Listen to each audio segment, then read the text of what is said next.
मुझको यकीन है सच कहती थी जो भी अम्मी कहती थी। जब मेरे बचपन के दिन थे, चांद पे परियां रहती थी। एक ये दिन जब अपनों ने भी हमसे नाता तोड़ लिया।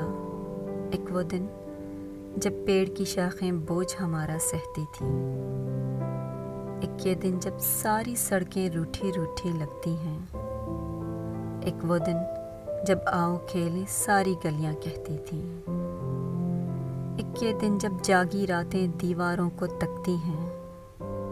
एक वो दिन जब शामों की भी पलकें बोझल रहती थीं।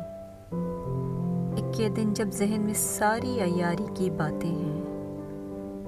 एक वो दिन जब दिल में भोली भाली बातें रहती थीं।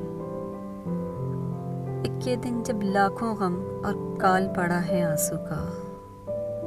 एक वो दिन जब एक जरा सी बात पे नदियां बहती थीं। एक ये घर जिस घर में मेरा साजो सामा रहता है।